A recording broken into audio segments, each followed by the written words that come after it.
On accepte de parler, puisqu'on est dans ce thème de l'écologie. Et un pays qui est en pointe en la matière, c'est la Suède. Et il lance une carte de crédit un peu particulière. Racontez-nous. Voilà, c'est très intéressant parce que justement, pour rebondir sur la chronique de Jean-Michel Apathy, et si c'était à nous de nous emparer de ce sujet de l'écologie. Et pas aux politiques. Et pas aux politiques. Exact. Et on en a un exemple très concret en Suède. Donc, il lance effectivement une carte de crédit qui, pour chacun des achats, indique les émissions de CO2. Par exemple, vous achetez un pantalon fabriqué en Chine, boum, on vous indique que ce pantalon fabriqué en Chine, c'est 20 kg de CO2 dans l'atmosphère.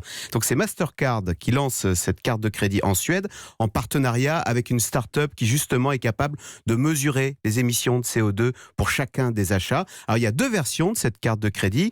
La première, effectivement, vous indique simplement les rejets de CO2, ce qui est quand même une révolution parce qu'aujourd'hui on a une idée du prix des choses, on n'a aucune idée de leur empreinte carbone. On n'a pas la grille de lecture. Et là on l'aura. Vous voyez, un pantalon fabriqué en Chine, c'est 20 kg. S'il est fabriqué en Suède, c'est 10 kg. C'est dingue. Et puis la deuxième carte de crédit, elle est beaucoup plus intéressante, beaucoup plus autoritaire. Cette carte se bloque quand vous avez dépassé un certain quota de CO2. Vous recevez un message du type « Achat refusé ». Quota de CO2 dépassé. Il faut savoir qu'un Français rejette en moyenne 12 tonnes de CO2 par an. C'est beaucoup trop pour être neutre du point de vue du carbone. Une personne, 12 tonnes. Une personne, c'est 12 tonnes. Voilà. Et pour être neutre, l'ADEME nous dit qu'il ne faudrait pas dépasser les 2 tonnes de CO2 par an. Donc vous voyez, 6 fois moins. Donc dans la vie de tous les jours, ça voudra dire qu'il faudra surveiller son bilan carbone et procéder à des arbitrages. Par exemple, si je fais Paris-Lyon en voiture, vous voyez des chiffres, c'est 100 kg de CO2 dans l'atmosphère. Si je fais Paris-Lyon en train, en TGV, c'est 1 kg de CO2 dans l'atmosphère. À table,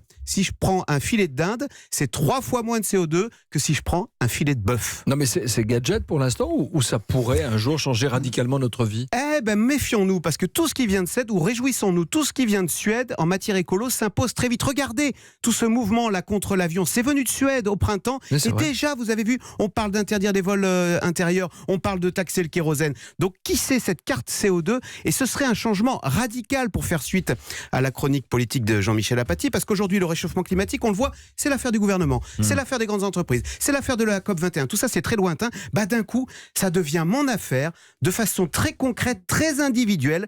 Qu'est-ce que j'achète ? Qu'est-ce que je n'achète pas ? Chiche.